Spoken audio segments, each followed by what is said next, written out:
ಆತ್ಮೀಯ ಸ್ನೇಹಿತರೆ ನಮಸ್ತೆ, welcome to Chaitanya career academy YouTube channel. ಸ್ನೇಹಿತರೆ, ಮುಂಬರುವ ಪ್ರೌಢಶಾಲಾ ಶಿಕ್ಷಕರ ನೇಮಕಾತಿಯಾಗಿರಬಹುದು, ಪದವೀಧರ ಪ್ರಾಥಮಿಕ ಶಾಲಾ ಶಿಕ್ಷಕರ ನೇಮಕಾತಿಯಾಗಿರಬಹುದು, ಹಾಗೆಯೇ ಶೀಘ್ರದಲ್ಲಿ ನಡೆಯಲಿರುವಂತಹ ಕರ್ನಾಟಕ ರಾಜ್ಯ ಶಿಕ್ಷಕರ ಅರ್ಹತಾ ಪರೀಕ್ಷೆ ಟಿಇಟಿ ಪರೀಕ್ಷೆ ಆಗಿರಬಹುದು.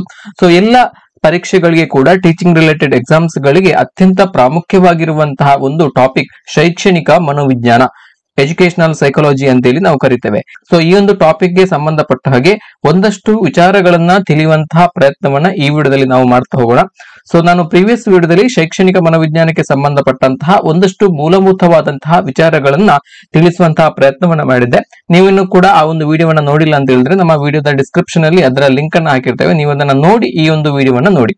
ಸೊ ಅಲ್ಲಿ ಮನೋವಿಜ್ಞಾನದ ಬಗ್ಗೆ ಒಂದಷ್ಟು ಮೂಲಭೂತವಾದಂತಹ ವಿಚಾರಗಳನ್ನ ತಿಳಿಸಲಾಗಿದೆ. ಹಾಗಾಗಿ ಆ ವಿಡಿಯೋವನ್ನ ನೋಡಿ ಈ ವಿಡಿಯೋವನ್ನ ನೀವು ನೋಡಿದ್ರೆ ತುಂಬಾನೇ ಬೆಟರ್ ಅನಿಸ್ತದೆ. ಸ್ನೇಹಿತರೆ, ಶೈಕ್ಷಣಿಕ ಮನೋವಿಜ್ಞಾನ ಅನ್ನುವಂಥದ್ದು ಶಿಕ್ಷಕರ ನೇಮಕಾತಿಯಾಗಿರ್ಬೋದು, ಹಾಗೇನೆ ಶಿಕ್ಷಕರ ಅರ್ಹತಾ ಪರೀಕ್ಷೆ ಆಗಿರ್ಬೋದು, ಎಲ್ಲದಕ್ಕೂ ಕೂಡ ಅತ್ಯಂತ ಪ್ರಾಮುಖ್ಯವಾಗಿರುವಂತಹ ಒಂದು ವಿಷಯ ವಸ್ತು ಆಗಿರುವಂತದ್ದು.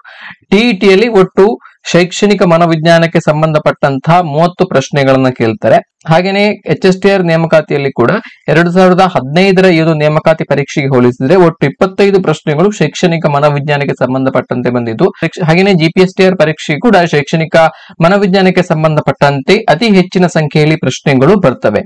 ಹಾಗಾಗಿ ನಮ್ಮ ಆಸ್ಪಿರೆಂಟ್ಸ್ ಗಳು ಈ ಶೈಕ್ಷಣಿಕ ಮನೋವಿಜ್ಞಾನದ ಬಗ್ಗೆ ಈಚ್ ಅಂಡ್ ಎವ್ರಿ ಕಾನ್ಸೆಪ್ಟ್ ಗಳನ್ನ ಕರಗತ ಮಾಡಿಕೊಂಡು ಕಲಿಯುವಂತದ್ದು ಅತ್ಯಂತ ಅವಶ್ಯಕವಾಗಿರುವಂತದ್ದು. ಸೊ ಹಾಗಾಗಿ ವಿಡಿಯೋವನ್ನ ಪೂರ್ತಿಯಾಗಿ ನೋಡಿ. ಸ್ನೇಹಿತರೆ, ನಾನು ಈಗಾಗಲೇ ಹೇಳಿದಾಗೆ ಪ್ರೀವಿಯಸ್ ವಿಡಿಯೋದಲ್ಲಿ ಮನೋವಿಜ್ಞಾನಕ್ಕೆ ಸಂಬಂಧಪಟ್ಟಂತಹ ಒಂದಷ್ಟು ಮೂಲಭೂತವಾದಂತಹ ವಿಚಾರಗಳನ್ನ ತಿಳಿಸಿದ್ದೆ. ಇಲ್ಲಿ ಮನೋವಿಜ್ಞಾನದ ಒಂದು ಅನ್ವಯಿಕ ಶಾಖೆಯೇ ಶೈಕ್ಷಣಿಕ ಮನೋವಿಜ್ಞಾನ, ಎಜುಕೇಶನಲ್ ಸೈಕಾಲಜಿ ಅಂತೇಳಿ ನಾವು ಇಂಗ್ಲಿಷ್ ನಲ್ಲಿ ಕರಿತೇವೆ. ಸೊ ಇಲ್ಲಿ ಶೈಕ್ಷಣಿಕ ಮನೋವಿಜ್ಞಾನವು ಮನೋವಿಜ್ಞಾನದ ಒಂದು ಅನ್ವಯಿಕ ಶಾಖೆ, ಅಪ್ಲೈಡ್ ಬ್ರಾಂಚ್ ಅಂತ ಹೇಳ್ಬೋದು. ಇದು ಶಿಕ್ಷಣ ಮತ್ತು ಮನೋವಿಜ್ಞಾನ ಕ್ಷೇತ್ರಗಳ ಸಂಗಮ ಆಗಿದೆ. ಶಿಕ್ಷಣ ಮತ್ತು ಮನೋವಿಜ್ಞಾನ ಕ್ಷೇತ್ರಗಳ ಸಂಗಮವೇ ಶೈಕ್ಷಣಿಕ ಮನೋವಿಜ್ಞಾನ. Educational psychology is nothing but it is the combination of both education and psychology. So ಹಾಗಾಗಿ ಇದನ್ನ ನೆನಪಿನಲ್ಲಿ ಇಟ್ಕೊಳ್ಳಿ. ಶಿಕ್ಷಣ ಮತ್ತು ಮನೋವಿಜ್ಞಾನ ಕ್ಷೇತ್ರಗಳ ಸಮ್ಮಿಲನವೇ ಶೈಕ್ಷಣಿಕ ಮನೋವಿಜ್ಞಾನ. ಸೊ ಇದು ಶಿಕ್ಷಣದ ಗುರಿಗಳ ಸಾಧನೆಗೆ ಪ್ರಮುಖವಾಗಿ ನಮಗೆ ಸಹಾಯವನ್ನ ಮಾಡ್ತದೆ. ಮನೋವಿಜ್ಞಾನದ ಶಾಖೆಗಳಲ್ಲಿ ಲಭ್ಯವಿರುವಂತಹ ಶಿಕ್ಷಣ ಕ್ಷೇತ್ರಕ್ಕೆ ಉಪಯುಕ್ತವಾಗಿರುವಂತಹ ತತ್ವಗಳನ್ನ ಬಳಸಿಕೊಂಡು ಶಿಕ್ಷಣದ ಗುರಿಗಳ ಸಾಧನೆಗೆ ಅದು ನಮ್ಮನ್ನ ತೆರಳುವಂತೆ ಸಹಾಯ ಮಾಡ್ತದೆ. ಹಾಗೇನೆ ಶೈಕ್ಷಣಿಕ ಸಮಸ್ಯೆಗಳ ಪರಿಹಾರಕ್ಕೆ ಮತ್ತು ಶೈಕ್ಷಣಿಕ ಕಾರ್ಯಕ್ರಮಗಳನ್ನ ಯೋಜಿಸಲು ಮತ್ತು ರೂಪಿಸಲಿಕ್ಕೆ ಅಗತ್ಯವಾದಂತಹ ನಿರ್ದೇಶನಗಳನ್ನ ಶೈಕ್ಷಣಿಕ ಮನೋವಿಜ್ಞಾನ ಶಿಕ್ಷಕರಿಗೆ ನೀಡುತ್ತದೆ. ಹಾಗಾಗಿ ಇದು ಈ ಶಿಕ್ಷಣ ಕ್ಷೇತ್ರದಲ್ಲಿ ಆಮೂಲಾಗ್ರವಾದಂತಹ ಬದಲಾವಣೆಯನ್ನ ತರುವಲ್ಲಿ ತನ್ನದೇ ಆದಂತಹ ಪಾತ್ರವನ್ನ ನಿರ್ವಹಿಸಿದೆ. ಶೈಕ್ಷಣಿಕ ಸನ್ನಿವೇಶದಲ್ಲಿ ವ್ಯಕ್ತಿ ವಿಕಾಸದ ಕ್ರಮಬದ್ಧವಾದಂತಹ ಅಧ್ಯಯನವನ್ನ ಮಾಡುವಂತಹ ವಿಚಾರ ಆಗಿರಬಹುದು. ಹಾಗೇನೆ ಒಬ್ಬ ವಿದ್ಯಾರ್ಥಿಯನ್ನ ಜವಾಬ್ದಾರಿಯುತ ನಾಗರಿಕನನ್ನಾಗಿ ಸತ್ಪ್ರಜೆಯನ್ನಾಗಿ ರೂಪಿಸುವಲ್ಲಿ ಶೈಕ್ಷಣಿಕ ಮನೋವಿಜ್ಞಾನ ತನ್ನದೇ ಆದಂತಹ ಕೊಡುಗೆಯನ್ನ ನೀಡಿದೆ. ಸೊ ಈ ನಮ್ಮ ಪ್ರಸ್ತುತ ಶಿಕ್ಷಣ ಕ್ಷೇತ್ರದಲ್ಲಿ ಆಗಿರುವಂತಹ ಮಹತ್ತರ ಬದಲಾವಣೆಗಳಿಗೆ ಈ ಶೈಕ್ಷಣಿಕ ಮನೋವಿಜ್ಞಾನದ ಕೊಡುಗೆ ಬಹಳ ಇದೆ ಅಂತ ಹೇಳ್ಬೋದು. ವಿದ್ಯಾರ್ಥಿಗಳನ್ನ ಉತ್ಪಾದನಾತ್ಮಕ, ಕ್ರಿಯಾಶೀಲ ಹಾಗೂ ಸೃಜನಶೀಲ ವ್ಯಕ್ತಿಯನ್ನಾಗಿ ಮಾಡುವಂತಹ ಮುಖಾಂತರ ಅವನಲ್ಲಿ ಸರ್ವತೋಮುಖವಾದಂತಹ ಅಭಿವೃದ್ಧಿಯನ್ನ ಕಾಣಲಿಕ್ಕೆ ಶೈಕ್ಷಣಿಕ ಮನೋವಿಜ್ಞಾನವು ಶಿಕ್ಷಕರಿಗೆ ಬಹಳ ಸಹಾಯವನ್ನ ಮಾಡ್ತವೆ. ಸೊ ಹಾಗೇನೆ ಶೈಕ್ಷಣಿಕ ಮನೋವಿಜ್ಞಾನ ಶಿಕ್ಷಣ ಹಾಗೂ ಮನೋವಿಜ್ಞಾನ ಕ್ಷೇತ್ರಗಳ ಸಂಗಮ ಅಂತ ಹೇಳಿದ್ದೇನೆ. ಇದು ಶಿಕ್ಷಣ ಕ್ಷೇತ್ರದಲ್ಲಿ ಎದುರಾಗುವಂತಹ ಸವಾಲುಗಳನ್ನ ಅತ್ಯಂತ ವೈಜ್ಞಾನಿಕ ವಿಧಾನಗಳ ಮುಖಾಂತರ ಹೇಗೆ ಪರಿಹರಿಸಬಹುದು ಎನ್ನುವುದರ ಕಡೆಗೆ ಶಿಕ್ಷಕರಿಗೆ ಒಂದು ನಿರ್ದೇಶನವನ್ನ ನೀಡುತ್ತದೆ. ಸೊ ಇದು ಶಿಕ್ಷಣ ಕ್ಷೇತ್ರದ ಗುರಿಗಳ ಸಾಧನೆಗೆ ಮಹತ್ತರವಾದಂತಹ ಸಹಾಯವನ್ನ ಮಾಡುತ್ತದೆ. ಸೊ ನೆಕ್ಸ್ಟ್, ಶೈಕ್ಷಣಿಕ ಮನೋವಿಜ್ಞಾನಕ್ಕೆ ಸಂಬಂಧಪಟ್ಟ ಹಾಗೆ ಪ್ರಖ್ಯಾತರಾದಂತಹ ಕೆಲವೊಂದಿಷ್ಟು ಮನೋವಿಜ್ಞಾನಿಗಳು ತಮ್ಮದೇ ಆದಂತಹ ವ್ಯಾಖ್ಯೆಗಳನ್ನ ನೀಡಿದ್ದಾರೆ. ಸೊ ಇಲ್ಲಿ ಸಿಂಪಲ್ ಆಗಿ ಹೇಳುದಿದ್ರೆ ಶೈಕ್ಷಣಿಕ ಮನೋವಿಜ್ಞಾನ ಅನ್ನುವಂಥದ್ದು ಶಿಕ್ಷಣ ಕ್ಷೇತ್ರ ಮತ್ತು ಮನೋವೈಜ್ಞಾನಿಕ ಕ್ಷೇತ್ರದ ಒಂದು ಸಮ್ಮಿಲನ. ಸೊ ಎರಡರ ಒಂದು ಸಮ್ಮಿಲನವೇ ಶೈಕ್ಷಣಿಕ ಮನೋವಿಜ್ಞಾನ ಅನ್ನುವಂತಹ ಒಂದು ಅತ್ಯಂತ ಸರಳವಾದಂತಹ ವ್ಯಾಖ್ಯೆಯನ್ನ ನಾವು ಕೊಡಬಹುದು. ಸೊ ಕೆಲವೊಂದಿಷ್ಟು ಮನೋವಿಜ್ಞಾನಿಗಳು ತಮ್ಮದೇ ಆದಂತಹ ವ್ಯಾಖ್ಯೆಯನ್ನ ಶೈಕ್ಷಣಿಕ ಮನೋವಿಜ್ಞಾನದ ಬಗ್ಗೆ ಕೊಟ್ಟಿದ್ದಾರೆ. ಅದನ್ನ ಇಲ್ಲಿ ನೋಡ್ತಾ ಹೋಗೋಣ. ಸೊ ಇಲ್ಲಿ ಮೊದಲನೇದಾಗಿ BF ಸ್ಕಿನ್ನರ್ ರವರು. ಸೊ ಇವರು ಶೈಕ್ಷಣಿಕ ಮನೋವಿಜ್ಞಾನವನ್ನ ಕುರಿತು ಬೋಧನೆ ಮತ್ತು ಕಲಿಕಾ ಪ್ರಕ್ರಿಯೆಗೆ ಸಂಬಂಧಿಸಿದ ಮನೋವಿಜ್ಞಾನದ ಶಾಖೆಯೇ ಶೈಕ್ಷಣಿಕ ಮನೋವಿಜ್ಞಾನ ಅಂತ ಕರೆದಿದ್ದಾರೆ. Branch of psychology which deals with teaching learning activities is called as educational psychology ಅನ್ನುವಂತ ಒಂದು ವ್ಯಾಖ್ಯೆಯನ್ನ ನೀಡಿದ್ದಾರೆ. ಈ ಒಂದು ಡೆಫಿನೇಷನ್ ಅನ್ನ ಸ್ಕಿನ್ನರ್ ರವರು ನೀಡ್ತಾರೆ. ಸೊ ಹಾಗೇನೆ ಕ್ರೋ ಮತ್ತು ಕ್ರೋ ಇವರು ಪ್ರಖ್ಯಾತರಾಗಿದ್ದಂತಹ ಒಬ್ಬರು ಮನೋವಿಜ್ಞಾನಿ. ವ್ಯಕ್ತಿಯ ಹುಟ್ಟಿನಿಂದ ವೃದ್ಧಾಪ್ಯದವರೆಗಿನ ಕಲಿಕೆಯ ಅನುಭವಗಳನ್ನ ವೈಜ್ಞಾನಿಕವಾಗಿ ವಿವರಿಸುವ ವಿಜ್ಞಾನವೇ ಶೈಕ್ಷಣಿಕ ಮನೋವಿಜ್ಞಾನ. ಸೊ ಈ ತರ ಅವರು ಡೆಫಿನೇಷನ್ ಅನ್ನ ಕೊಡ್ತಾರೆ. ಹಾಗೇನೆ ಇಲ್ಲಿ ಪೀಲ್ ಇವರು ಕೂಡ ಒಬ್ಬ ಪ್ರಖ್ಯಾತರಾಗಿರುವಂತಹ ಶೈಕ್ಷಣಿಕ ಮನೋವಿಜ್ಞಾನಿ. ಶೈಕ್ಷಣಿಕ ಮನೋವಿಜ್ಞಾನವು ಶಿಕ್ಷಣವನ್ನು ವೈಜ್ಞಾನಿಕವಾಗಿ ಅಧ್ಯಯನ ಮಾಡುವಂತಹ ಶಾಸ್ತ್ರ ಆಗಿದೆ ಅನ್ನುವಂತಹ ಒಂದು ಅಭಿಪ್ರಾಯವನ್ನ ವ್ಯಕ್ತಪಡಿಸ್ತಾರೆ. ಸೊ ಇವು ಕೆಲವು ಪ್ರಮುಖ ಶೈಕ್ಷಣಿಕ ಮನೋವಿಜ್ಞಾನಿಗಳು ಶೈಕ್ಷಣಿಕ ಮನೋವಿಜ್ಞಾನದ ಬಗ್ಗೆ ನೀಡಿದಂತಹ ಪ್ರಮುಖ ವ್ಯಾಖ್ಯೆಗಳು. ನಾನು ಈಗಾಗಲೇ ಹೇಳಿದಾಗೆ ಶೈಕ್ಷಣಿಕ ಮನೋವಿಜ್ಞಾನ ಅಗಾಧವಾದಂತಹ ವ್ಯಾಪ್ತಿಯನ್ನ ಹೊಂದಿದೆ. ಸೊ ಇಂದಿನ ದಿನಗಳಲ್ಲಿ ಶಿಕ್ಷಣ ಕ್ಷೇತ್ರದಲ್ಲಿ ಶೈಕ್ಷಣಿಕ ಮನೋವಿಜ್ಞಾನ ಅಪಾರವಾದಂತಹ ಪ್ರಭಾವವನ್ನ ಬೀರ್ತಾ ಇದೆ. ಮನೋವಿಜ್ಞಾನದ ಪ್ರಭಾವವಿಲ್ಲದ ಶಿಕ್ಷಣವೇ ಇಲ್ಲ ಎನ್ನುವಷ್ಟರ ಮಟ್ಟಿಗೆ ಕಲಿಕೆ ಮತ್ತು ಬೋಧನೆಗಳಲ್ಲಿ ಅದು ಪ್ರಮುಖವಾಗಿರುವಂತಹ ಪಾತ್ರವನ್ನ ವಹಿಸ್ತಾ ಬಂದಿವೆ, ಹಾಗೇನೆ ವಹಿಸ್ತಾ ಇದೆ ಕೂಡ. ಶಿಕ್ಷಕ ತನ್ನ ವೃತ್ತಿಯ ಬೇಡಿಕೆಗಳನ್ನ ಯಶಸ್ವಿಯಾಗಿ ಪೂರೈಸಲು ಅಗತ್ಯವಾದಂತಹ ತತ್ವಗಳು ಮತ್ತು ಸಾರ್ವತ್ರಿಕ ಸಿದ್ಧಾಂತಗಳನ್ನ ವ್ಯವಸ್ಥಿತ ರೀತಿಯಲ್ಲಿ ಒದಗಿಸುವಂತಹ ಕೆಲಸವನ್ನ ಶೈಕ್ಷಣಿಕ ಮನೋವಿಜ್ಞಾನ ಮಾಡ್ತಾ ಇದೆ. ಶೈಕ್ಷಣಿಕ ಮನೋವಿಜ್ಞಾನ ಕಲಿಯುವನ ವರ್ತನೆಯನ್ನ ಶೈಕ್ಷಣಿಕ ಸನ್ನಿವೇಶಕ್ಕೆ ಸಂಬಂಧಪಟ್ಟ ಹಾಗೆ ಮಾತ್ರ ಅಧ್ಯಯನ ಮಾಡ್ತದೆ. ಶೈಕ್ಷಣಿಕ ಮನೋವಿಜ್ಞಾನ ಬೋಧನಾ ಕಲಿಕಾ ಪ್ರಕ್ರಿಯೆಯನ್ನ ಉತ್ತಮಪಡಿಸುವಲ್ಲಿ ತನ್ನದೇ ಆದಂತಹ ಕೊಡುಗೆಯನ್ನ ನೀಡುತ್ತದೆ. ಹಾಗಾಗಿ ಇದು ಅಭಿವೃದ್ಧಿ ಹೊಂದುತ್ತಿರುವ ಹಾಗೇನೆ ತೀವ್ರ ಬೆಳವಣಿಗೆ ಕಾಣುತ್ತಿರುವ ಒಂದು ವಿಜ್ಞಾನ ಅಂತ ಹೇಳ್ಬೋದು. ಶೈಕ್ಷಣಿಕ ಮನೋವಿಜ್ಞಾನ ಕ್ಷೇತ್ರದಲ್ಲಿ ನಡೆಯುವಂತಹ ಅಧ್ಯಯನಗಳಿಂದ ಅದರ ವ್ಯಾಪ್ತಿ ದಿನೇ ದಿನೇ ಹೆಚ್ಚಾಗ್ತಾ ಇದೆ. ಸೊ ಪ್ರಮುಖವಾಗಿ ಶೈಕ್ಷಣಿಕ ಮನೋವಿಜ್ಞಾನದ ಅನ್ವಯಗಳು ಎಲ್ಲೆಲ್ಲಿ ಕಂಡು ಬರ್ತವೆ ಅಂತ ಹೇಳಿದ್ರೆ, ಸೊ ಇಲ್ಲಿ ಮಾನವನ ಬೆಳವಣಿಗೆ ಮತ್ತು ವಿಕಾಸವನ್ನ ಅರಿತುಕೊಳ್ಳುವಲ್ಲಿ, ಕಲಿಕೆ ಮತ್ತು ಬೋಧನಾ ಪ್ರಕ್ರಿಯೆಯನ್ನ ಉತ್ತಮಪಡಿಸುವಲ್ಲಿ, ಹಾಗೆಯೇ ಕಲಿಕೆ ಮತ್ತು ಬೋಧನಾ ಪ್ರಕ್ರಿಯೆಯಲ್ಲಿ ಉಂಟಾಗುವಂತಹ ಸಮಸ್ಯೆಗಳನ್ನ ಪರಿಹರಿಸುವಲ್ಲಿ, ಹಾಗೆಯೇ ವ್ಯಕ್ತಿತ್ವ ಮತ್ತು ಹೊಂದಾಣಿಕೆ, ಪರ್ಸನಾಲಿಟಿ ಅಂಡ್ ಅಡ್ಜಸ್ಟ್ಮೆಂಟ್, ಸೊ ಹಾಗೆಯೇ ಅಳತೆ ಮತ್ತು ಮೌಲ್ಯಮಾಪನ, ಅಸೆಸ್ಮೆಂಟ್ ಅಂಡ್ ವ್ಯಾಲ್ಯೂಯೇಷನ್. ಸೊ ಇಲ್ಲೆಲ್ಲ ಶೈಕ್ಷಣಿಕ ಮನೋವಿಜ್ಞಾನವು ತನ್ನದೇ ಆದಂತಹ ಪ್ರಭಾವವನ್ನ ಬೀರಿದೆ. ಸೊ ಇಲ್ಲಿ ಮೊದಲನೇದಾಗಿ ಮಾನವನ ಬೆಳವಣಿಗೆ ಮತ್ತು ವಿಕಾಸದ ಮೇಲೆ ಶೈಕ್ಷಣಿಕ ಮನೋವಿಜ್ಞಾನದ ಅನ್ವಯಗಳು ಯಾವ ರೀತಿ ಕಂಡು ಬರ್ತವೆ ಅಂತ ಹೇಳಿದ್ರೆ, ಸೊ ನಿಮ್ಗೆಲ್ರಿಗೂ ಕೂಡ ಗೊತ್ತಿದ್ದ ಹಾಗೆ ಮಾನವನ ವಿಕಾಸವು ವಿವಿಧ ಹಂತಗಳಲ್ಲಿ ನಡೀತದೆ. ಸೊ ಮಾನವನ ವಿಕಾಸದ ವಿವಿಧ ಹಂತಗಳು, ಅದು ದೈಹಿಕ ವಿಕಾಸ ಆಗಿರಬಹುದು, ಜ್ಞಾನಾತ್ಮಕ ವಿಕಾಸ ಆಗಿರಬಹುದು, ಸಾಮಾಜಿಕ ವಿಕಾಸ ಆಗಿರಬಹುದು, ಹಾಗೆಯೇ ಎಮೋಷನಲ್ ಡೆವಲಪ್ಮೆಂಟ್ ಅಥವಾ ಸಂವೇಗಾತ್ಮಕ ವಿಕಾಸ ಆಗಿರಬಹುದು. ಸೊ ಹಾಗೆಯೇ ಅದರ ಮೇಲೆ ಪ್ರಭಾವ ಬೀರುವಂತಹ ಅನುವಂಶೀಯತೆ, ಹಾಗೆಯೇ ಪರಿಸರಗಳ ಪ್ರಭಾವ, ಇವೆಲ್ಲವನ್ನು ಕೂಡ ಶೈಕ್ಷಣಿಕ ಮನೋವಿಜ್ಞಾನ ಅಧ್ಯಯನವನ್ನ ಮಾಡ್ತದೆ. ಸೊ ಹಾಗೇನೆ ಇಲ್ಲಿ ವಿಕಾಸ ಅಂತ ಹೇಳಿದ್ರೆ ಕೇವಲ ದೈಹಿಕ ವಿಕಾಸ ಅಲ್ಲ, ಅದು ಮಾನವನ ಸರ್ವತೋಮುಖ ವಿಕಾಸ. ಸೊ ಇಲ್ಲಿ ವಿಕಾಸ ಅಂತ ಹೇಳಿದ್ರೆ ಕೇವಲ ದೈಹಿಕ ಬೆಳವಣಿಗೆಯಲ್ಲ, ಸೊ ಇಲ್ಲಿ ಮಾನವನ ದೈಹಿಕ ಮತ್ತು ಮಾನಸಿಕ ಬೆಳವಣಿಗೆಯ ಒಟ್ಟಾರೆಯಾದಂತಹ ಒಂದು ವಿಚಾರವನ್ನ ನಾವು ವಿಕಾಸ ಅಂತೇಳಿ ಕರಿತೇವೆ. ಸೊ ಇಲ್ಲಿ ವಿಕಾಸಕ್ಕೆ ಕಾರಣವಾಗುವಂತಹ ಅಭಿಪ್ರೇರಣೆ ಆಗಿರಬಹುದು, ಬುದ್ಧಿಶಕ್ತಿ, ಸಹಜ ಸಾಮರ್ಥ್ಯಗಳು, ಹಾಗೆಯೇ ಆಸಕ್ತಿ, ಹಾಗೆಯೇ ವೈಯಕ್ತಿಕ ಭಿನ್ನತೆಗಳು, ಇಂಡಿವಿಜುವಲ್ ಡಿಫರೆನ್ಸ್ ಅಂತ ಕರಿತೀವಿ. ಸೊ ಎಲ್ಲದರ ಬಗ್ಗೆ ಕೂಡ ಶೈಕ್ಷಣಿಕ ಮನೋವಿಜ್ಞಾನ ಬೆಳಕನ್ನ ಚೆಲ್ತದೆ. ಸೊ ಹಾಗೇನೆ ಕಲಿಕೆಯ ಮೇಲೆ ಶೈಕ್ಷಣಿಕ ಮನೋವಿಜ್ಞಾನದ ಅನ್ವಯ ಯಾವ ರೀತಿ ಆಗ್ತದೆ ಅಂತ ಹೇಳಿದ್ರೆ, ಸೊ ಇಲ್ಲಿ ಕಲಿಕೆಯ ಸಾಮಾನ್ಯ ರೂಪ, ಕಲಿಕೆಯ ಮೇಲೆ ಪ್ರಭಾವ ಬೀರುವಂತಹ ಅಂಶಗಳು, ತಾರ್ಕಿಕತೆ, ಕೌಶಲ್ಯಗಳು, ಸಮಸ್ಯೆ ಪರಿಹಾರ, ಪ್ರಾಬ್ಲಮ್ ಸಾಲ್ವಿಂಗ್, ಸ್ಮರಣೆ ಮತ್ತು ಕಲಿಕೆಯ ವರ್ಗಾವಣೆ, memory and transfer of learning. So ಇದೆಲ್ಲದರ ಕುರಿತು ಶೈಕ್ಷಣಿಕ ಮನೋವಿಜ್ಞಾನ ಅಧ್ಯಯನ ಮಾಡ್ತದೆ. ಹಾಗೆಯೇ ಅದರ ಶೈಕ್ಷಣಿಕ ಮನೋವಿಜ್ಞಾನದ ಅನ್ವಯಗಳು ಕಂಡು ಬರುತ್ತವೆ. ಹಾಗೆಯೇ ವ್ಯಕ್ತಿತ್ವ ಮತ್ತು ಹೊಂದಾಣಿಕೆಯ ವಿಷಯದಲ್ಲಿ ವ್ಯಕ್ತಿತ್ವದ ವಿಕಾಸ, ಪರ್ಸನಾಲಿಟಿ ಡೆವಲಪ್ಮೆಂಟ್, ವಿದ್ಯಾರ್ಥಿ ಮತ್ತು ಶಿಕ್ಷಕರ ಮಾನಸಿಕ ಆರೋಗ್ಯದ ಕುರಿತಾಗಿ ಕೂಡ ಶೈಕ್ಷಣಿಕ ಮನೋವಿಜ್ಞಾನ ಇಲ್ಲಿ ನಿರ್ದೇಶನಗಳನ್ನ ನೀಡುತ್ತದೆ. ಹಾಗೆಯೇ ಪ್ರಮುಖವಾಗಿ ವಿಶಿಷ್ಟ ಮಕ್ಕಳ ಶಿಕ್ಷಣ, ಸ್ಪೆಷಲ್ ಚಿಲ್ಡ್ರನ್ ಅಂದ್ರೆ ದೈಹಿಕ ಸವಾಲುಗಳುಳ್ಳ ಮಕ್ಕಳ ಶಿಕ್ಷಣ, ವಿಶೇಷ ಚೇತನರ ಶಿಕ್ಷಣ.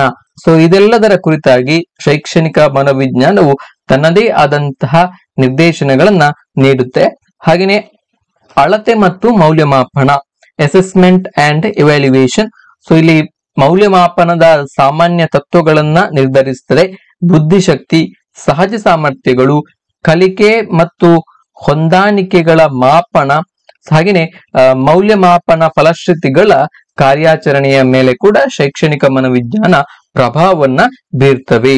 ಸೊ ಇದಲ್ಲದೆ ಹಲವಾರು ವಿಚಾರಗಳ ಮೇಲೆ ಶಿಕ್ಷಣ ಕ್ಷೇತ್ರದಲ್ಲಿ ಎದುರಾಗುವಂತಹ ಹಲವಾರು ಸಮಸ್ಯೆಗಳನ್ನ ಬಗೆಹರಿಸುವಲ್ಲಿ ಶೈಕ್ಷಣಿಕ ಮನೋವಿಜ್ಞಾನ ಹೆಚ್ಚಿನ ಪಾತ್ರವನ್ನ, ಪ್ರಮುಖವಾಗಿರುವಂತಹ ಒಂದು ಪಾತ್ರವನ್ನ ನಿರ್ವಹಿಸುತ್ತೆ.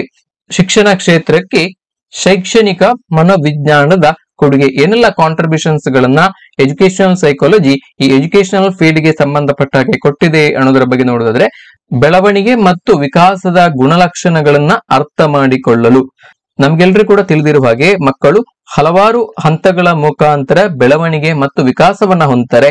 ಪ್ರತಿಯೊಂದು ವಿಕಾಸದ ಹಂತಗಳು ತಮ್ಮದೇ ಆದಂತಹ ಗುಣಲಕ್ಷಣಗಳನ್ನ ಹೊಂದಿರ್ತವೆ. ಶಿಕ್ಷಕನು ವಿವಿಧ ಹಂತಗಳಲ್ಲಿ ಉದ್ಭವಿಸುವಂತಹ ಈ ಎಲ್ಲ ಗುಣಲಕ್ಷಣಗಳನ್ನ ಚೆನ್ನಾಗಿ ಅರ್ಥ ಮಾಡಿಕೊಂಡಿದ್ರೆ ಮಾತ್ರ ಪರಿಣಾಮಕಾರಿಯಾದಂತಹ ಬೋಧನೆಗಳನ್ನ ಮಾಡಬಲ್ಲ. ಹಾಗೇನೆ ಶಿಕ್ಷಣದ ಗುರಿಗಳಿಗೆ ಅನುಗುಣವಾಗಿ ಮಕ್ಕಳ ವರ್ತನೆಯಲ್ಲಿ ಅಪೇಕ್ಷಿತವಾಗಿರುವಂತಹ ಬದಲಾವಣೆಗಳನ್ನ ತರಲಿಕ್ಕೆ ಸಾಧ್ಯ. ಹಾಗಾಗಿ ಈ ಬೆಳವಣಿಗೆ ಮತ್ತು ವಿಕಾಸದ ಲಕ್ಷಣಗಳನ್ನ ಶಿಕ್ಷಕ ಅರ್ಥ ಮಾಡಿಕೊಂಡಿದ್ರೆ ಮಾತ್ರ ಆ ಬೋಧನಾ ಕಲಿಕಾ ಪ್ರಕ್ರಿಯೆಯನ್ನ ಉತ್ತಮಪಡಿಸಲಿಕ್ಕೆ ಸಾಧ್ಯ. ಬೋಧನಾ ಕಲಿಕಾ ಪ್ರಕ್ರಿಯೆಯನ್ನ ಪರಿಣಾಮಕಾರಿಯಾಗಿ ಮಾಡಲಿಕ್ಕೆ ಸಾಧ್ಯ ಇದೆ. ಸೊ ಈ ತರ ಬೆಳವಣಿಗೆ ಮತ್ತು ವಿಕಾಸದ ಗುಣಲಕ್ಷಣಗಳನ್ನ ಅರ್ಥ ಮಾಡಿಕೊಳ್ಳುವಲ್ಲಿ ಇಲ್ಲಿ ಶೈಕ್ಷಣಿಕ ಮನೋವಿಜ್ಞಾನ ತನ್ನದೇ ಆದಂತಹ ಪಾತ್ರವನ್ನ ನಿರ್ವಹಿಸ್ತವೆ. ಸೊ ನೆಕ್ಸ್ಟ್, ತರಗತಿ ಕಲಿಕೆಯ ಸ್ವರೂಪವನ್ನ ಅರ್ಥ ಮಾಡಿಕೊಳ್ಳಲು. ಸೊ ಇದು ಯಾವ ರೀತಿ ಅಂತ ಹೇಳಿದ್ರೆ, ಸೊ ಶೈಕ್ಷಣಿಕ ಮನೋವಿಜ್ಞಾನದ ಜ್ಞಾನ ತರಗತಿಯ ಶಿಕ್ಷಕನಿಗೆ ಕಲಿಕಾ ಪ್ರಕ್ರಿಯೆ ಮತ್ತು ತರಗತಿ ಕಲಿಕೆಯ ಸಮಸ್ಯೆಗಳನ್ನ ಪರಿಚಯಿಸ್ತದೆ. ಏನೆಲ್ಲ ಸಮಸ್ಯೆಗಳು ಈ ಒಂದು ತರಗತಿ ಕೋಣೆಯಲ್ಲಿ ಬೋಧನೆಯನ್ನ ಮಾಡುವಾಗ ವಿದ್ಯಾರ್ಥಿಗಳಲ್ಲಿ ಹಾಗೆಯೇ ಶಿಕ್ಷಕರಲ್ಲಿ ಹುಟ್ಟಿಕೊಳ್ತದೆ. ಸೊ ಇಲ್ಲಿ ಸಮಸ್ಯೆಗಳ ಕುರಿತಾಗಿ ಶಿಕ್ಷಕರಿಗೆ ಒಂದಷ್ಟು ಪರಿಚಯವನ್ನ ಮಾಡ್ತದೆ. ಸೊ ಇದು ಆತನಿಗೆ ತರಗತಿ ಕಲಿಕೆಯ ಸಮಗ್ರ ಸಿದ್ಧಾಂತವನ್ನ ರೂಪಿಸಲು ನೆರವಾಗ್ತದೆ. ಸೊ ತರಗತಿಯಲ್ಲಿ ಪರಿಣಾಮಕಾರಿಯಾಗಿ ಬೋಧಿಸಬೇಕಿದ್ರೆ ಶಿಕ್ಷಕನು ಕಲಿಕೆಯ ತತ್ವಗಳು, ಕಲಿಕಾ ಪ್ರಕ್ರಿಯೆಯ ವಿವಿಧ ಮಾರ್ಗಗಳು, ಕಲಿಕೆಯ ಸಮಸ್ಯೆಗಳು ಮತ್ತು ಅವುಗಳನ್ನ ಪರಿಹರಿಸುವಂತಹ ಗುಣವನ್ನ ಹೊಂದಿದ್ರೆ ಮಾತ್ರ, ಅದಕ್ಕೆ ಸಂಬಂಧಪಟ್ಟಂತಹ ಕ್ರಮಗಳನ್ನ ಆತ ಕೈಗೊಂಡಿದ್ರೆ ಮಾತ್ರ ಒಂದು ಪರಿಣಾಮಕಾರಿಯಾದಂತಹ ಬೋಧನೆಯನ್ನ ಮಾಡಲಿಕ್ಕೆ ಸಾಧ್ಯ. ಅಲ್ಲಿ ಪರಿಣಾಮಕಾರಿಯಾದಂತಹ ಕಲಿಕೆ ಆಗ್ಲಿಕ್ಕೆ ಸಾಧ್ಯ. ಸೊ ಹಾಗಾಗಿ ಈ ಕಲಿಕೆಯ ಸ್ವರೂಪವನ್ನ ಅರ್ಥ ಮಾಡಿಕೊಳ್ಳುವಲ್ಲಿ ಶೈಕ್ಷಣಿಕ ಮನೋವಿಜ್ಞಾನ ತುಂಬಾನೇ ದೊಡ್ಡ ಪಾತ್ರವನ್ನ ನಿರ್ವಹಿಸುತ್ತದೆ. ಹಾಗೆಯೇ ವೈಯಕ್ತಿಕ ಭಿನ್ನತೆಗಳನ್ನ ಅರ್ಥ ಮಾಡಿಕೊಳ್ಳುವಲ್ಲಿ ಶೈಕ್ಷಣಿಕ ಮನೋವಿಜ್ಞಾನ ಕೊಡುಗೆಯನ್ನ ನೀಡುತ್ತದೆ. ಸೊ ಇಲ್ಲಿ ಒಂದು ತರಗತಿ ಕೋಣೆಯಲ್ಲಿ ಶಿಕ್ಷಕನು ಬೇರೆ ಬೇರೆ ವಿಧವಾದ ಬೇರೆ ಬೇರೆ ಅಭಿರುಚಿಯುಳ್ಳಂತಹ ವಿದ್ಯಾರ್ಥಿಗಳ ಬಳಿ ಶಿಕ್ಷಕನು ವ್ಯವಹಾರವನ್ನ ಮಾಡಬೇಕಾಗ್ತದೆ. ಸೊ ಹಾಗಾಗಿ ಇಲ್ಲಿ ಪ್ರತಿಯೊಬ್ಬ ವಿದ್ಯಾರ್ಥಿ ಕೂಡ ಭಿನ್ನತೆಯನ್ನ ಹೊಂದಿರ್ತಾರೆ. ಸೊ ತರಗತಿಗೆ ಬರುವಂತಹ ಎಲ್ಲಾ ಮಕ್ಕಳಲ್ಲಿ ಕೂಡ ಹಲವಾರು ಕ್ಷೇತ್ರಗಳಲ್ಲಿ ನಾವು ಬದಲಾವಣೆಯನ್ನ ಕಾಣ್ತೇವೆ. ಶಿಕ್ಷಕ ವೈಯಕ್ತಿಕ ಭಿನ್ನತೆಗಳ ಜ್ಞಾನವನ್ನ ಹೊಂದಿದಲ್ಲಿ ಮಾತ್ರ ತರಗತಿಯ ಮಕ್ಕಳ ಅಗತ್ಯತೆ ಹಾಗೆಯೇ ಅವರ ಸಾಮರ್ಥ್ಯಗಳಿಗೆ ಅನುಗುಣವಾಗಿ ತನ್ನ ಬೋಧನೆಯನ್ನ ಹೊಂದಿಸಿಕೊಳ್ಳಲಿಕ್ಕೆ ಸಾಧ್ಯ. ಹಾಗಾಗಿ ಈ ಶೈಕ್ಷಣಿಕ ಮನೋವಿಜ್ಞಾನ ಇಲ್ಲಿ ವಿದ್ಯಾರ್ಥಿಗಳ ವೈಯಕ್ತಿಕ ಭಿನ್ನತೆಯನ್ನ ಅರ್ಥ ಮಾಡಿಕೊಂಡು ಅವರ ಬೇಕು ಬೇಡಗಳಿಗೆ ಸರಿಯಾಗಿ ಪಾಠವನ್ನ ಮಾಡಲಿಕ್ಕೆ ಶಿಕ್ಷಕನಿಗೆ ನೆರವಾಗ್ತದೆ. ಸೊ ಇಲ್ಲಿ ವೈಯಕ್ತಿಕ ಭಿನ್ನತೆಗಳಿಗೆ ಕಾರಣವಾಗುವಂತಹ ಅಂಶಗಳನ್ನ ತಿಳಿದುಕೊಂಡು ಮಕ್ಕಳ ಸಾಮರ್ಥ್ಯಗಳ ಬೆಳವಣಿಗೆಗೆ ಪೂರಕವಾದಂತಹ ವಾತಾವರಣವನ್ನ ನಿರ್ಮಿಸಿ ಆ ಬೋಧನಾ ಕಲಿಕೆಯ ಪ್ರಕ್ರಿಯೆಯನ್ನ ಉತ್ತಮಪಡಿಸುವಲ್ಲಿ ಪರಿಣಾಮಕಾರಿಯಾಗಿ ಮಾಡುವಲ್ಲಿ ಈ ಶೈಕ್ಷಣಿಕ ಮನೋವಿಜ್ಞಾನ ಮಹತ್ತರವಾದಂತಹ ಪಾತ್ರವನ್ನ ನಿರ್ವಹಿಸುತ್ತದೆ. ಹಾಗೇನೆ ವಿದ್ಯಾರ್ಥಿಗಳ ಸಮಸ್ಯೆಗಳನ್ನ ಅರ್ಥ ಮಾಡಿಕೊಳ್ಳಲು ಒಂದು ತರಗತಿ ಕೋಣೆಯಲ್ಲಿ ಬೋಧನೆ ಮಾಡಿದಂತಹ ಬೋಧನೆ ಪರಿಣಾಮಕಾರಿಯಾಗಬೇಕಿದ್ರೆ ಎಲ್ಲಾ ವಿದ್ಯಾರ್ಥಿಗಳು ಕೂಡ ಅದನ್ನ ಸರಿಯಾಗಿ ಅರ್ಥ ಮಾಡಿಕೊಂಡಿರಬೇಕು. ಶೈಕ್ಷಣಿಕ ಮನೋವಿಜ್ಞಾನ ಸಮರ್ಪಕ ಬೋಧನಾ ವಿಧಾನಗಳ ಜ್ಞಾನವನ್ನ ಶಿಕ್ಷಕರಿಗೆ ನೀಡುತ್ತದೆ. ಬೋಧನೆಯಲ್ಲಿ ವಿವಿಧ ತಂತ್ರಗಳನ್ನ ಬಳಸಿಕೊಳ್ಳಿಕ್ಕೆ ಇದು ನೆರವಾಗ್ತದೆ. ವಿವಿಧ ವಯೋಮಾನದ ಮಕ್ಕಳ ಬೋಧನೆಯಲ್ಲಿ ಎದುರಾಗಬಹುದಾದಂತಹ ಸಮಸ್ಯೆಗಳನ್ನ ಅರಿತು ಅದನ್ನು ಎದುರಿಸಲು ಅಗತ್ಯವಾಗಿರುವಂತಹ ಮಾರ್ಗೋಪಾಯಗಳನ್ನ ಕಂಡುಹಿಡಿದು ತನ್ನ ಬೋಧನಾ ಪ್ರಕ್ರಿಯೆಯನ್ನ ಮುಂದುವರಿಸುವುದರಿಂದ ಅಲ್ಲಿ ಉತ್ತಮವಾಗಿರುವಂತಹ ಕಲಿಕಾ ಪರಿಣಾಮವನ್ನ ಪಡೀಲಿಕ್ಕೆ ಸಾಧ್ಯ. ಹಾಗಾಗಿ ಈ ವಿಚಾರದಲ್ಲಿ ಕೂಡ ಶೈಕ್ಷಣಿಕ ಮನೋವಿಜ್ಞಾನ ತನ್ನದೇ ಆದಂತಹ ಕೊಡುಗೆಯನ್ನ ನೀಡಿದೆ. ಹಾಗೇನೆ ಮಾನಸಿಕ ಆರೋಗ್ಯದ ಜ್ಞಾನವನ್ನ ಪಡೆಯಲು ಇಲ್ಲಿ ಪರಿಣಾಮಕಾರಿ ಕಲಿಕೆಗೆ ಶಿಕ್ಷಕರ ಮತ್ತು ವಿದ್ಯಾರ್ಥಿಗಳ ಮಾನಸಿಕ ಆರೋಗ್ಯ ಅತ್ಯಂತ ಪ್ರಮುಖವಾಗಿರುವಂತಹ ಪಾತ್ರವನ್ನು ನಿರ್ವಹಿಸುತ್ತದೆ. ಶೈಕ್ಷಣಿಕ ಮನೋವಿಜ್ಞಾನದ ಜ್ಞಾನದ ಸಹಾಯದಿಂದ ಶಿಕ್ಷಕರು ಮಾನಸಿಕ ಅಸ್ವಸ್ಥತೆ ಅಂದ್ರೆ ಮೆಂಟಲಿ ಡಿಸ್ಟರ್ಬ್ಡ್ ಸ್ಟೂಡೆಂಟ್ಸ್ ಗಳು ಯಾರಾದ್ರೂ ಇದ್ರೆ ಹಾಗೇನೆ ಸ್ಪೆಷಲ್ ಚಿಲ್ಡ್ರನ್ಸ್ ವಿಶೇಷ ಅಗತ್ಯ ಉಳ್ಳಂತಹ ಮಕ್ಕಳು ಇವರ ಮಾನಸಿಕತೆಗೆ ಅನುಗುಣವಾಗಿ ಅವರ ಮಾನಸಿಕತೆಗೆ ಕಾರಣಗಳನ್ನ ತಿಳಿದುಕೊಂಡು ಅದಕ್ಕೆ ಸಮರ್ಪಕವಾಗಿ ಪಾಠವನ್ನ ಮಾಡಿದ್ರೆ ಉತ್ತಮವಾದಂತಹ ಕಲಿಕಾ ಫಲವನ್ನ ಪಡಲಿಕ್ಕೆ ಸಾಧ್ಯ. ಮಾನಸಿಕ ಆರೋಗ್ಯದ ಬಗ್ಗೆ ಶಿಕ್ಷಕರು ಜ್ಞಾನವನ್ನ ಹೊಂದಿದ್ರೆ ಮಾತ್ರ ವಿದ್ಯಾರ್ಥಿಗಳಲ್ಲಿ ಅಪೇಕ್ಷಿತ ಬದಲಾವಣೆಯನ್ನ ಅಪೇಕ್ಷಿತ ಕಲಿಕಾ ಪರಿಣಾಮವನ್ನ ತರಲಿಕ್ಕೆ ಸಾಧ್ಯ ಇದೆ. ಹಾಗೇನೆ ಪಠ್ಯಕ್ರಮ ರಚನೆ ಮಾಡುವಲ್ಲಿ ಕೂಡ ಶೈಕ್ಷಣಿಕ ಮನೋವಿಜ್ಞಾನದ ಜ್ಞಾನ ಅತ್ಯಂತ ಅವಶ್ಯಕ. ಇಲ್ಲಿ ಕರಿಕ್ಯುಲಮ್ ಅನ್ನ ರೆಡಿ ಮಾಡುವಂತಹ ಸಂದರ್ಭದಲ್ಲಿ ಉದಾಹರಣೆಗೆ ಟೆಕ್ಸ್ಟ್ ಬುಕ್ ಕಮಿಟಿ ಪಠ್ಯಕ್ರಮವನ್ನ ರಚನೆ ಮಾಡುವಂತಹ ಸಂದರ್ಭದಲ್ಲಿ ವಿದ್ಯಾರ್ಥಿಗಳ ವಯೋಮಾನ ವಿದ್ಯಾರ್ಥಿಗಳ ಅಭಿರುಚಿಗೆ ತಕ್ಕ ಹಾಗೆ ಇಲ್ಲಿ ಪಠ್ಯಕ್ರಮವನ್ನ ರಚಿಸಬೇಕು. ವಿದ್ಯಾರ್ಥಿಗಳ ಬೌದ್ಧಿಕ ವಿಕಾಸಕ್ಕೆ ಕಾರಣವಾಗುವಂತಹ ಇಲ್ಲಿ ಪಠ್ಯಕ್ರಮವನ್ನ ರಚಿಸಬೇಕಾಗ್ತದೆ. ಹಾಗಾಗಿ ಇಲ್ಲಿ ಈ ಪಠ್ಯಕ್ರಮವನ್ನ ರಚಿಸಲಿ ಕೂಡ ಶೈಕ್ಷಣಿಕ ಮನೋವಿಜ್ಞಾನದ ಪ್ರಭಾವ ಅತ್ಯಂತ ಹೆಚ್ಚಿದೆ. ವಿವಿಧ ಹಂತಗಳಿಗೆ ಪಠ್ಯಕ್ರಮವನ್ನ ರಚಿಸುವಂತ ಸಂದರ್ಭದಲ್ಲಿ ಮನೋವೈಜ್ಞಾನಿಕ ತತ್ವಗಳನ್ನ ಗಣನೆಗೆ ತೆಗೆದುಕೊಳ್ಬೇಕಾಗ್ತದೆ. ಪಠ್ಯಕ್ರಮ ರಚನೆಯಲ್ಲಿ ವಿದ್ಯಾರ್ಥಿಯ ಅಗತ್ಯತೆಗಳು ಅವರ ಬೌದ್ಧಿಕ ವಿಕಾಸದ ಲಕ್ಷಣಗಳನ್ನ ಗಮನದಲ್ಲಿಟ್ಕೊಂಡು ಹಾಗೇನೆ ಕಲಿಕೆಯ ವಿಧಗಳು ಹಾಗೇನೆ ಸಮಾಜದ ಅಗತ್ಯತೆಗಳನ್ನ ಗಮನದಲ್ಲಿ ಇಟ್ಟುಕೊಂಡು ಪಠ್ಯಕ್ರಮವನ್ನ ರಚಿಸಬೇಕು. ಒಂದು ಪಠ್ಯಕ್ರಮವನ್ನ ರಚಿಸಬೇಕಿದ್ರೆ ಇವೆಲ್ಲ ವಿಚಾರಗಳನ್ನ ಗಮನದಲ್ಲಿ ಇಡಬೇಕು. ಹಾಗಾಗಿ ಈ ವಿಚಾರಗಳ ಕುರಿತಾಗಿ ಶೈಕ್ಷಣಿಕ ಮನೋವಿಜ್ಞಾನ ಆ ಒಂದು ಪಠ್ಯಕ್ರಮವನ್ನ ರಚನೆ ಮಾಡುವಂತಹ ತಜ್ಞರಿಗೆ ಮಾರ್ಗದರ್ಶನವನ್ನ ನೀಡುತ್ತದೆ. ಹಾಗೇನೆ ಕಲಿಕೆಯ ಫಲದ ಮೌಲ್ಯಮಾಪನ ಮನೋವೈಜ್ಞಾನಿಕ ಸಾಧನಗಳು ವಿದ್ಯಾರ್ಥಿಗಳಲ್ಲಿ ಕಲಿಕೆಯು ಯಾವ ಮಟ್ಟದಲ್ಲಿ ಆಗ್ತಾ ಇದೆ ಇದನ್ನ ಅಳೆಯಲು ಶಿಕ್ಷಕನಿಗೆ ನೆರವಾಗ್ತದೆ. ಹಾಗೇನೆ ವಿದ್ಯಾರ್ಥಿಗಳ ಸಾಧನೆಯ ಆಧಾರದ ಮೇಲೆ ಶಿಕ್ಷಕರು ತನ್ನ ಬೋಧನಾ ವಿಧಾನಗಳನ್ನ ಮೌಲ್ಯಮಾಪನ ಮಾಡಿಕೊಳ್ಳಬಹುದು ಮತ್ತು ಸೂಕ್ತವಾಗಿ ತನ್ನ ಬೋಧನಾ ತಂತ್ರಗಳನ್ನ ಕೂಡ ಮಾರ್ಪಾಡು ಮಾಡಿಕೊಳ್ಳಲಿಕ್ಕೆ ಅವಕಾಶವಿದೆ. ಈ ರೀತಿ ಕಲಿಕೆಯ ಫಲದ ಮೌಲ್ಯಮಾಪನದ ಮೇಲೆ ಶೈಕ್ಷಣಿಕ ಮನೋವಿಜ್ಞಾನ ತನ್ನ ಪ್ರಭಾವವನ್ನ ಬೀರ್ತದೆ. ಹಾಗೇನೆ ಸಂಶೋಧನೆಯಲ್ಲಿ ಶೈಕ್ಷಣಿಕ ಮನೋವಿಜ್ಞಾನ ವಿದ್ಯಾರ್ಥಿಗಳ ವರ್ತನೆ ಹಾಗೂ ಸಾಧನೆಗಳ ಮೇಲೆ ಪ್ರಭಾವ ಬೀರುವಂತಹ ಹಲವಾರು ಚರಾಂಶಗಳು ಅಂದ್ರೆ ವೇರಿಯೇಬಲ್ಸ್ ಗಳನ್ನ ಅಳೆಯಲು ಅಗತ್ಯವಾಗಿರುವಂತಹ ಸಾಧನಗಳನ್ನ ಅಭಿವೃದ್ಧಿಪಡಿಸಿಕೊಳ್ಳಲು ಸಹಾಯ ಮಾಡುತ್ತದೆ. ತರಗತಿ ಬೋಧನೆಯ ಮೇಲೆ ನಡೆದಂತಹ ಸಂಶೋಧನೆಯ ಆಧಾರದ ಮೇಲೆ ಶಿಕ್ಷಕರು ವಿದ್ಯಾರ್ಥಿಯ ವರ್ತನೆಯನ್ನ ನಿಯಂತ್ರಿಸಲಿಕ್ಕೆ ಸಾಧ್ಯ. ಹಾಗೆಯೇ ಅದನ್ನು ನಿರ್ದೇಶಿಸಬಹುದು ಹಾಗೆಯೇ ಮುನ್ಸೂಚಿಸಬಹುದು. ಎಲ್ಲ ವಿಚಾರಗಳಲ್ಲಿ ಈ ಶೈಕ್ಷಣಿಕ ಮನೋವಿಜ್ಞಾನ ನೆರವಾಗ್ತದೆ. ಹಾಗೆಯೇ ಪ್ರಮುಖವಾಗಿ ವಿಶಿಷ್ಟ ಮಕ್ಕಳ ಶಿಕ್ಷಣಕ್ಕಾಗಿ ಈಗಾಗಲೇ ನಾನು ಹೇಳಿದೆ, ವಿಶಿಷ್ಟ ಮಕ್ಕಳು ಸ್ಪೆಷಲ್ ಚಿಲ್ಡ್ರನ್ಸ್ ಅಥವಾ physically challenged childrens, physically disabled childrens ಇವರ ಶಿಕ್ಷಣಕ್ಕಾಗಿ ಮಾರ್ಗದರ್ಶನವನ್ನ ನೀಡುತ್ತದೆ. ಇಲ್ಲಿ ಸಾಮಾನ್ಯ ಮಕ್ಕಳಿಂದ ಭಿನ್ನವಾಗಿರುವಂತಹ ವಿಶಿಷ್ಟ ಮಕ್ಕಳನ್ನ ಗುರುತಿಸಲು, ಅವರ ವಿಶೇಷ ಅಗತ್ಯತೆಗಳನ್ನ ತಿಳಿಯಲು, ಅವರ ಬೇಕು ಬೇಡಗಳನ್ನ ತಿಳಿಯಲು ಮತ್ತು ಸೂಕ್ತವಾದಂತಹ ಶೈಕ್ಷಣಿಕ ಕ್ರಮಗಳನ್ನ ಕೈಗೊಳ್ಳಲು ನೆರವಾಗುವಂತಹ ವಿಶೇಷ ಜ್ಞಾನವನ್ನ ಶಿಕ್ಷಕರಿಗೆ ಶೈಕ್ಷಣಿಕ ಮನೋವಿಜ್ಞಾನ ಒದಗಿಸುತ್ತದೆ. ಹಾಗೆಯೇ ಧನಾತ್ಮಕ ಧೋರಣೆಗಳನ್ನ ಬೆಳೆಸಲು ಸಹಾಯ ಮಾಡ್ತದೆ. ಶಿಕ್ಷಕರ ತರಬೇತಿ ಕಾರ್ಯಕ್ರಮ ಅಂದ್ರೆ ಈ ಶಿಕ್ಷಣ ಕೋರ್ಸ್ಗಳು ಏನಿದಾವೆ ಉದಾಹರಣೆಗೆ B.Ed, D.Ed ಇಂತಹ ಶಿಕ್ಷಣ ಕೋರ್ಸ್ಗಳು. ಸೊ ಇದರ ಪ್ರಮುಖ ಉದ್ದೇಶ ಶಿಕ್ಷಕರಲ್ಲಿ ಶಿಕ್ಷಕ ವೃತ್ತಿಯ ಬಗ್ಗೆ ಧೋರಣೆಗಳನ್ನ ರೂಪಿಸುವಂತದ್ದು ಮತ್ತು ತರಗತಿಯ ಸವಾಲುಗಳನ್ನ ಎದುರಿಸಲು ಅಗತ್ಯವಾದಂತಹ ಸಾಮರ್ಥ್ಯಗಳನ್ನ ಬೆಳೆಸುವಂತದ್ದು. ಸೊ ಹಾಗಾಗಿ ದಿನನಿತ್ಯದ ತರಗತಿಗಳಲ್ಲಿ ಅನಿರೀಕ್ಷಿತವಾಗಿ ಎದುರಾಗಬಹುದಾದಂತಹ ಸಮಸ್ಯೆಗಳನ್ನ ಎದುರಿಸುವಲ್ಲಿ ಶಿಕ್ಷಕರನ್ನ ಸಿದ್ಧಗೊಳಿಸುವಲ್ಲಿ ಶೈಕ್ಷಣಿಕ ಮನೋವಿಜ್ಞಾನ ಅತ್ಯಂತ ದೊಡ್ಡ ಪಾತ್ರವನ್ನ, ತುಂಬಾನೇ ಮಹತ್ವವಾದಂತಹ ಪಾತ್ರವನ್ನು ವಹಿಸುತ್ತದೆ. ಸೊ ಈ ಎಲ್ಲ ಸವಾಲುಗಳನ್ನ ಎದುರಿಸುವಲ್ಲಿ ಅಗತ್ಯವಾಗಿರುವಂತಹ ಆತ್ಮವಿಶ್ವಾಸವನ್ನ ಹಾಗೆಯೇ ಹೊಂದಾಣಿಕಾ ಸಾಮರ್ಥ್ಯವನ್ನ ನೀಡುವಲ್ಲಿ ಶೈಕ್ಷಣಿಕ ಮನೋವಿಜ್ಞಾನ ಶಿಕ್ಷಕರಿಗೆ ತುಂಬಾನೇ ಸಹಾಯವನ್ನ ಮಾಡುತ್ತೆ. ಇನ್ನು ತರಗತಿ ಕೋಣೆಗೆ ಸಂಬಂಧಪಟ್ಟ ಹಾಗೆ ಶೈಕ್ಷಣಿಕ ಮನೋವಿಜ್ಞಾನದ ಪ್ರಾಯೋಗಿಕ ಉಪಯೋಗಗಳು, practical applications of educational psychology in class room teaching. So ಮೊದಲನೇದು ಶಿಸ್ತಿನ ಸಮಸ್ಯೆಯನ್ನ ನಿವಾರಣೆ ಮಾಡುವಲ್ಲಿ ಸಾಂಪ್ರದಾಯಿಕ ಶಿಕ್ಷಕರು ಅಂದ್ರೆ ಹಿಂದಿನ ಕಾಲದಲ್ಲಿ ಶಿಕ್ಷಕರು ಅಶಿಸ್ತಿನ ಸಮಸ್ಯೆಗಳನ್ನ ಶಿಕ್ಷೆ ವಿಧಿಸುವ ಮುಖಾಂತರ ಪರಿಹರಿಸಿಕೊಳ್ತಾ ಇದ್ರು. ಸೊ ಅವರು ಕೋಲನ್ನ ಬಿಟ್ಟರೆ ಮಗುವನ್ನು ಹಾಳು ಮಾಡಿದಂತೆ ಅನ್ನುವಂತಹ ಒಂದು ಹೇಳಿಕೆಯಲ್ಲಿ ನಂಬಿಕೆಯನ್ನ ಹೊಂದಿದ್ರು. ಅಂದ್ರೆ ಶಿಕ್ಷೆಯನ್ನ ನೀಡದೆ ವಿದ್ಯಾರ್ಥಿಗಳಲ್ಲಿ ಅಪೇಕ್ಷಿತ ಬದಲಾವಣೆಗಳನ್ನ, ಅವರ ವರ್ತನೆಗಳಲ್ಲಿ ಬದಲಾವಣೆಗಳನ್ನ ತರಲಿಕ್ಕೆ ಸಾಧ್ಯ ಇಲ್ಲ ಅನ್ನುವಂತ ವಿಚಾರದಲ್ಲಿ ನಂಬಿಕೆಯನ್ನ ಹೊಂದಿದ್ರು.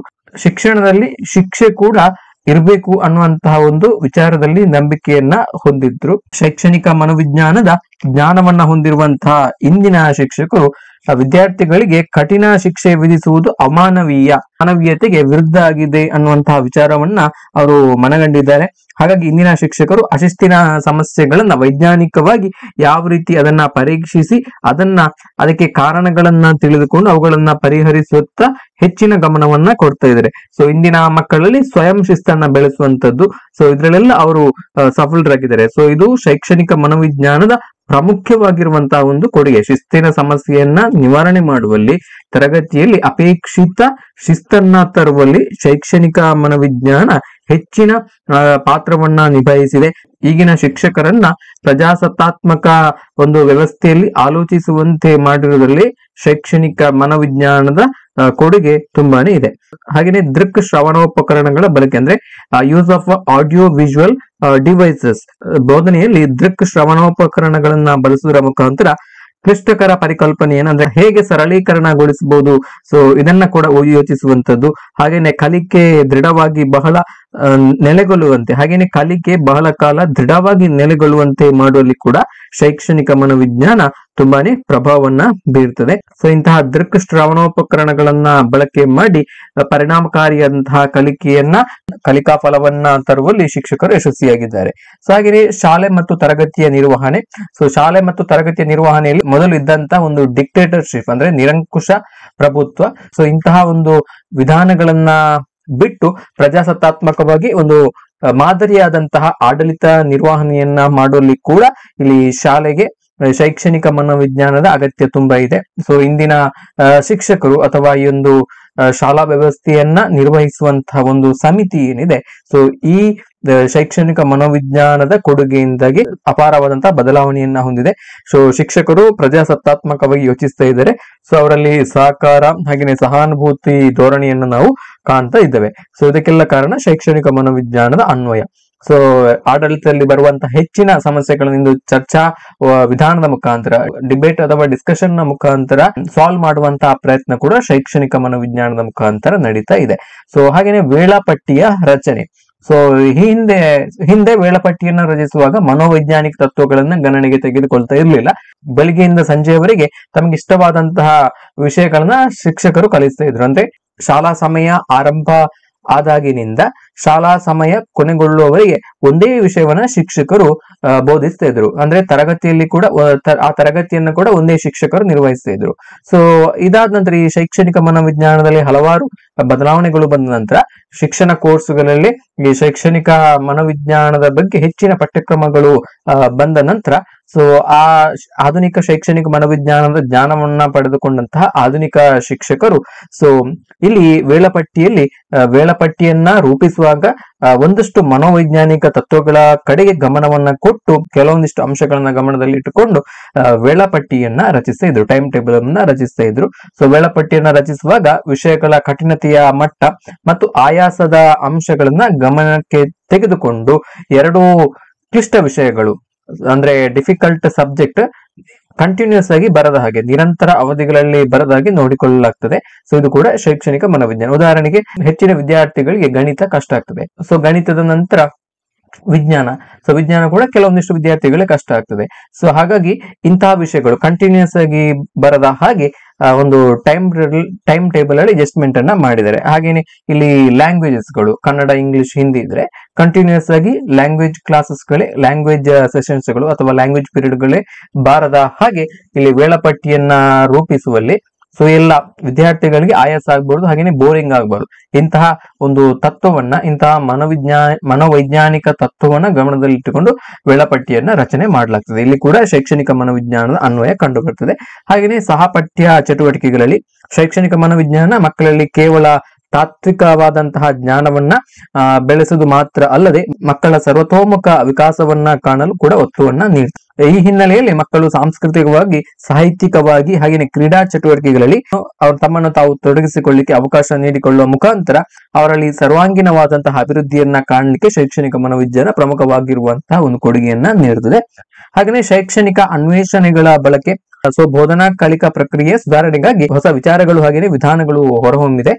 ಅವುಗಳಲ್ಲಿ ಕೆಲವು ಪ್ರಮುಖವಾಗಿರುವ ಅಂಶಗಳಂತ ಹೇಳಿದ್ರೆ ಚಟುವಟಿಕಾ ಕೇಂದ್ರಿತ ಬೋಧನೆ ಅಂದ್ರೆ activity centred teaching, activity based teaching ಅಂತ ಕರಿತೇವೆ. ಹಾಗೇನೆ ಡಿಸ್ಕಷನ್ ಅಂದ್ರೆ ಡಿಬೇಟ್ ಮುಖಾಂತರ,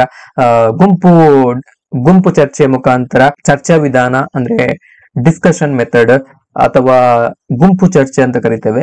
ಸೊ ಈ ಮುಖಾಂತರ ಬೋಧನೆಯನ್ನ ಮಾಡುವಂತದ್ದು. ಹಾಗೇನೆ ಅನುಬೋಧನೆ, ಮೈಕ್ರೋ ಟೀಚಿಂಗ್, ಕಾರ್ಯಕ್ರಮಾನ್ವಯ ಕಲಿಕಾ ವಿಧಾನ, ಯೋಜನಾ ವಿಧಾನ ಇತ್ಯಾದಿ ಅಂದ್ರೆ ಪ್ರಾಜೆಕ್ಟ್ ಮೆಥಡ್ ಇತ್ಯಾದಿ. ಸೊ ಇಂತಹ ವಿದ್ಯಾರ್ಥಿ ಕೇಂದ್ರಿತ, ವಿದ್ಯಾರ್ಥಿ ಆಕರ್ಷಿತ ಬೋಧನಾ ವಿಧಾನಗಳನ್ನ ಬಳಸಿಕೊಂಡು ಶಿಕ್ಷಕನು ಪರಿಣಾಮಕಾರಿಯಾದಂತಹ ಬೋಧನೆಯನ್ನ ಮಾಡಿ ವಿದ್ಯಾರ್ಥಿಗಳಲ್ಲಿ ಕಲಿಕೆಯನ್ನ ಉಂಟು ಮಾಡಲಿಕ್ಕೆ ಸಾಧ್ಯ ಅನ್ನೋದನ್ನ ಶೈಕ್ಷಣಿಕ ಮನೋವಿಜ್ಞಾನದ ಅನ್ವಯಗಳು ನಮಗೆ ತೋರಿಸಿಕೊಟ್ಟಿವೆ. ಹಾಗೆಯೇ ಪಠ್ಯ ಪುಸ್ತಕದ ರಚನೆ, ಪಠ್ಯ ಪುಸ್ತಕವನ್ನ ರಚನೆ ಮಾಡುವಲ್ಲಿ ಇಲ್ಲಿ ಶೈಕ್ಷಣಿಕ ಮನೋವಿಜ್ಞಾನದ ಜ್ಞಾನ ಅತ್ಯಂತ ಅವಶ್ಯಕ. ಸೊ ಈಗಾಗಲೇ ನಾನು ಹೇಳಿದ ಹಾಗೆ ಸೊ ಪಠ್ಯ ಪುಸ್ತಕಗಳ ರಚನೆಯಲ್ಲಿ ಶೈಕ್ಷಣಿಕ ಮನೋವಿಜ್ಞಾನದ ಜ್ಞಾನ ಹೆಚ್ಚು ಉಪಯೋಗಕ್ಕೆ ಬರ್ತದೆ. ಸೊ ಇಂದು ಪಠ್ಯ ಪುಸ್ತಕ ರಚನೆಯಲ್ಲಿ ವಿವಿಧ ವಯೋಮಾನದ ವಿದ್ಯಾರ್ಥಿಗಳ ಮಾನಸಿಕ ಗುಣಮಟ್ಟ, ಅವರ ಅಗತ್ಯತೆಗಳು ಹಾಗೇನೆ ಅವರ ಆಸಕ್ತಿಗಳನ್ನ ಗಮನದಲ್ಲಿ ಇಟ್ಕೊಂಡು ಪಠ್ಯಕ್ರಮವನ್ನು ರಚಿಸಬೇಕಾಗ್ತದೆ. ಹಾಗಾಗಿ ಪಠ್ಯ ಪುಸ್ತಕ ರಚನೆಕಾರರಿಗೆ ಈ ಶೈಕ್ಷಣಿಕ ಮನೋವಿಜ್ಞಾನದ ಜ್ಞಾನ ಇರೋದ್ರಿಂದ ಇದು ಕೂಡ ಶೈಕ್ಷಣಿಕ ಕ್ಷೇತ್ರದಲ್ಲಿ ಆಮೂಲಾಗ್ರವಾದಂತಹ ಬದಲಾವಣೆಗೆ ಕಾರಣ ಆಗಿವೆ. ಸೊ ಈ ರೀತಿ ಶೈಕ್ಷಣಿಕ ಮನೋವಿಜ್ಞಾನದ ಅನ್ವಯ ಭಾವಿ ಶಿಕ್ಷಕರಿಗೆ ಬೋಧನಾ ಕಲಿಕಾ ಸಮಸ್ಯೆಗಳನ್ನ ಎದುರಿಸಲು ಅವಶ್ಯಕವಾಗಿರುವಂತಹ ಕೌಶಲ್ಯವನ್ನ ಬೆಳೆಸ್ತದೆ. ಶೈಕ್ಷಣಿಕ ಮನೋವಿಜ್ಞಾನ ಅಗಾಧವಾದಂತಹ ಪ್ರಮಾಣದಲ್ಲಿ ಬೆಳೆಯುವಂತಹ ಒಂದು ಮನೋವಿಜ್ಞಾನದ ಅನ್ವಯಿಕ ಶಾಖೆಯಾಗಿದೆ. ಶಿಕ್ಷಕನ ವೃತ್ತಿಯಲ್ಲಿ ಬೆಳೆಬೇಕಾದ್ರೆ ನಿರಂತರವಾಗಿ ಶಿಕ್ಷಣ ಕ್ಷೇತ್ರದಲ್ಲಿ ನಡೆಯುತ್ತಿರುವ ಸಂಶೋಧನೆಗಳ ಬಗ್ಗೆ ಆತ ತಿಳಿದುಕೊಂಡು ಅದಕ್ಕೆ ಅನುಗುಣವಾಗಿ ತನ್ನಲ್ಲಿ ತಾನು ಮಾರ್ಪಾಡನ್ನ ಮಾಡಿಕೊಳ್ಳುವಂಥದ್ದು ಕೂಡ ಅತ್ಯಂತ ಅವಶ್ಯಕವಾಗಿರುವಂತದ್ದು. ಸೊ ಎಲ್ಲ ಅಂಶಗಳನ್ನ ಗಮನಿಸಿದಾಗ ಶೈಕ್ಷಣಿಕ ಮನೋವಿಜ್ಞಾನವು ಬೋಧನೆಗೆ ಸಂಬಂಧಪಟ್ಟಂತಹ ಮೂಲ ಕೌಶಲ್ಯಗಳನ್ನ ಅಂದ್ರೆ ಬೇಸಿಕ್ ಸ್ಕಿಲ್ಸ್ ಗಳನ್ನ ಶಿಕ್ಷಕರಿಗೆ ಒದಗಿಸುತ್ತದೆ. ಬೋಧನಾ ಕಲಿಕಾ ಪ್ರಕ್ರಿಯೆಯ ಸಮಸ್ಯೆಗಳನ್ನ ಪರಿಹರಿಸಲು ಶಿಕ್ಷಕರಿಗೆ ಮಾರ್ಗದರ್ಶನವನ್ನು ನೀಡುತ್ತದೆ. ಬೋಧನಾ ಕಲಿಕೆಯ ಪ್ರಕ್ರಿಯೆಯಲ್ಲಿ ಉಂಟಾಗುವಂತಹ ಹಲವಾರು ಸಮಸ್ಯೆಗಳಿಗೆ ವಿದ್ಯಾರ್ಥಿಗಳ ಸಮಸ್ಯೆ ಇರುವುದು, ಶಿಕ್ಷಕರ ಸಮಸ್ಯೆ ಇರುವುದು, ವೈಯಕ್ತಿಕ ಸಮಸ್ಯೆ ಇರ್ಬೋದು, ಇವೆಲ್ಲದಕ್ಕೂ ಕೂಡ ಕಾರಣವನ್ನ ತಿಳಿದುಕೊಂಡು ಪರಿಹಾರವನ್ನ ಕಂಡುಕೊಳ್ಳಲಿಕ್ಕೆ ಶೈಕ್ಷಣಿಕ ಮನೋವಿಜ್ಞಾನ ಒಂದು ಮಾರ್ಗದರ್ಶನವನ್ನ ನೀಡುತ್ತದೆ. ಬೋಧನೆಗೆ ಸಂಬಂಧಿಸಿದಂತಹ ವೈಜ್ಞಾನಿಕ ಜ್ಞಾನವನ್ನ ಶಿಕ್ಷಕರಿಗೆ ನೀಡುವಂತಹ ಕೆಲಸವನ್ನ ಕೂಡ ಶೈಕ್ಷಣಿಕ ಮನೋವಿಜ್ಞಾನ ಮಾಡ್ತದೆ.